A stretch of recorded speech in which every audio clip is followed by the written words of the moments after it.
dans une stratégie de monétisation pour un blogueur, il me semble très important de débloquer assez rapidement ses revenus passifs. Qu'est-ce qu'on entend par revenus passifs? Ce sont des revenus qui reviennent tous les mois, indépendamment du travail qu'on peut fournir. Nous allons voir ensemble deux parties. D'abord, comment bâtir un cadre pour avoir ce type de revenus.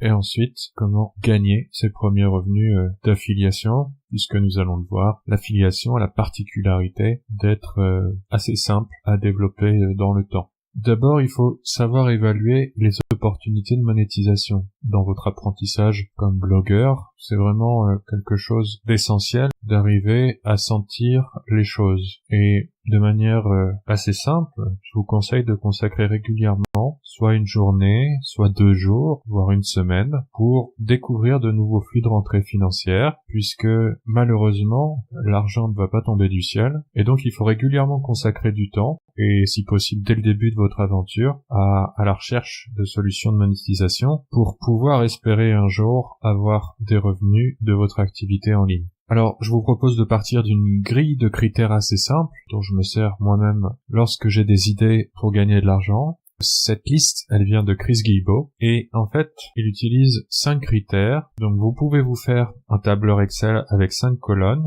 sachant que dans ces différentes colonnes, vous allez évaluer les idées que vous pouvez avoir. L'idéal, c'est de noter à la volée toutes les idées que vous avez, sans filtrage, et puis ensuite de les passer au tamis de cette grille de critères pour évaluer finalement si elles sont tout d'abord faisables, c'est-à-dire à l'heure actuelle, en fonction de vos compétences, est-ce que c'est une idée qui est réalisable ou pas?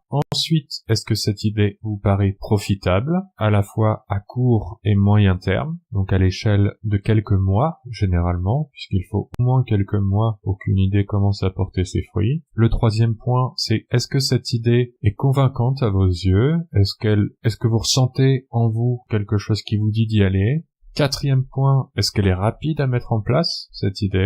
Et enfin, dernier point, et non des moindres, est-ce que ça vous excite personnellement travailler sur cette idée de monétisation? Donc, prenons un exemple. Si je veux demain faire un e-book, eh bien, ça suppose qu'en termes de faisabilité, il faut que je me forme à la création d'un e-book. Il faut aussi que je passe du temps à la rédaction du livre si j'ai pas de contenu encore à mettre dedans. Et c'est à peu près tout en termes de faisabilité. Est-ce que ce sera profitable? Ça dépendra beaucoup de ma stratégie de distribution et ma stratégie de prix. Est-ce que c'est convaincant pour moi? Ça peut être assez convaincant si vous êtes expert sur le sujet, par exemple, et que vous vous dites, c'est le moment ou jamais de partager un savoir avec d'éventuels lecteurs. Est-ce que c'est rapide? Il vaut mieux partir sur un petit format, quitte à augmenter ensuite votre travail. Et enfin, est-ce que c'est motivant? C'est jamais évident de se lancer dans un travail d'écriture comme un livre électronique, et donc il faut que ce soit pour vous excitant et que ça vous apporte de la motivation. Une fois que vous avez ces différents critères, sur chaque item, vous mettez une note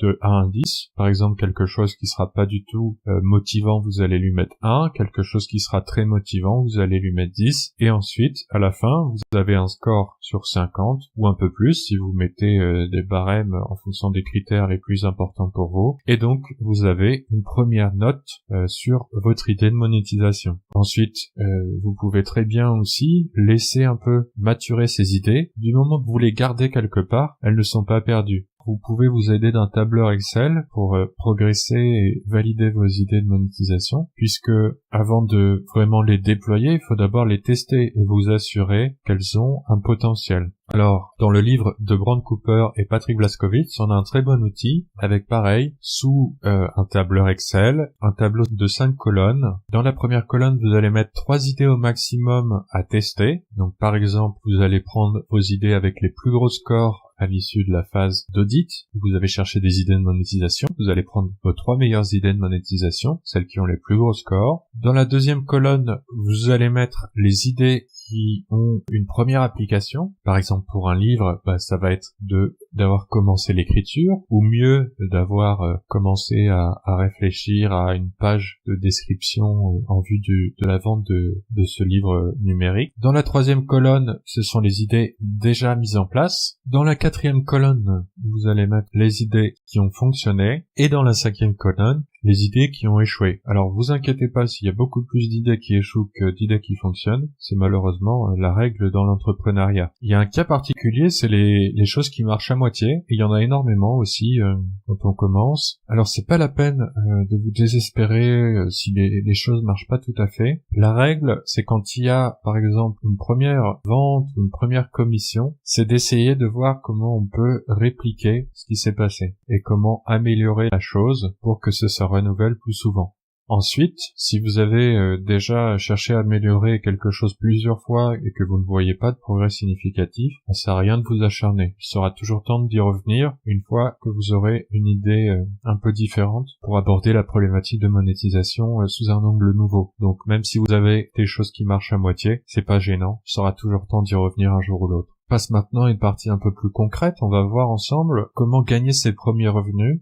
Et j'ai choisi de prendre l'exemple de l'affiliation parce que c'est un domaine assez simple pour les blogueurs. Alors, dans l'affiliation, il y a 3 tunnels de conversion. Le dernier tunnel, c'est celui qui amène l'internaute vers le site en question. Il y en a un autre, c'est le tunnel qui incite à cliquer l'internaute. Comment vous allez mettre sur vos pages en forme la publicité ou le lien pour inciter votre visiteur à cliquer et à aller vers le site qui propose un programme d'affiliation pour vous. Et enfin, il y a un tunnel sur lequel vous n'avez pas beaucoup de prise. C'est le tunnel qui se termine par l'achat sur le site qui propose le programme d'affiliation. Et là-dessus, j'ai envie de vous donner un conseil, c'est de commencer avec les leaders de son domaine. Parce qu'en fait, à partir du moment où tout ce que vous maîtrisez, c'est les 2 premiers tunnels, comment j'amène l'internaute vers mon site et comment je l'incite à cliquer vers un autre site, eh bien vous avez tout intérêt à prendre un site connu, parce que ce site connu, il aura beaucoup plus de chances de générer une transaction derrière. Je m'explique, les petits acteurs ont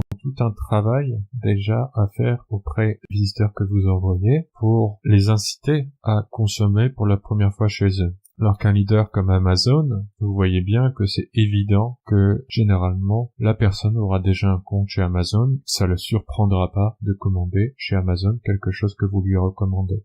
Ensuite, le deuxième aspect dans le choix des programmes d'affiliation, soit vous privilégiez une économie où vous faites beaucoup de clics, et dans ces cas-là, il vaut mieux miser sur de petites décisions, typiquement commander un plat. Donc sur votre site, vous allez parler de votre expérience auprès d'un restaurant, et en bas de la critique du restaurant, vous allez dire commander maintenant en ligne chez tel ou tel acteur, et vous voyez bien qu'un visiteur, s'il a faim, c'est pas une grande décision que de se commander à manger, surtout si vous lui avez donné faim par votre article. Un autre angle pour vous, c'est éventuellement de se positionner sur des produits chers parce que les commissions seront plus importantes, et à ce moment-là, votre apport, ce sera de donner de l'expertise dans une décision importante pour le visiteur.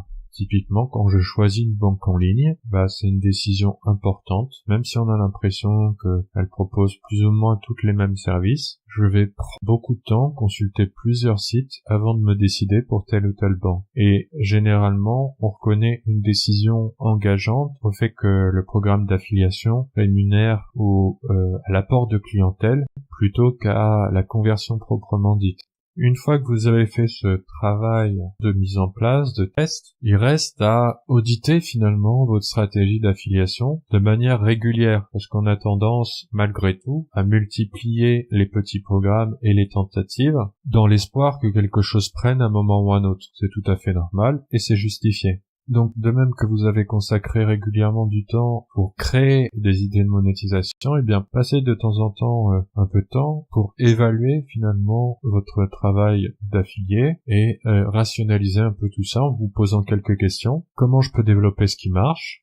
Est-ce que je peux automatiser certaines choses ou les externaliser? Par exemple, plutôt que de faire vous-même des critiques de produits numériques, est-ce que vous pouvez pas créer une communauté où les internautes feraient les critiques des produits numériques et où vous viendriez mettre des liens d'affiliation pour acheter ces produits numériques? Ensuite, optimiser. Est-ce que j'ai choisi les bonnes couleurs pour mes liens? Est-ce qu'on voit suffisamment les boutons d'appel à action? Et enfin, comment j'augmente j'augmente mes commissions, c'est-à-dire soit en jouant sur les volumes, puisque mécaniquement si j'augmente le nombre de clics, eh bien je vais augmenter mes commissions, ou encore comment je peux jouer sur la qualité de mes articles et des contenus que je propose pour aider les internautes à décider en toute objectivité à acheter sur tel ou tel site plutôt qu'un autre. Et là encore, si vous recommandez des petits sites, un conseil, soyez vous-même client de ces sites parce que vous pourrez montrer que vous connaissez réellement le service proposé et ainsi lever les doutes éventuels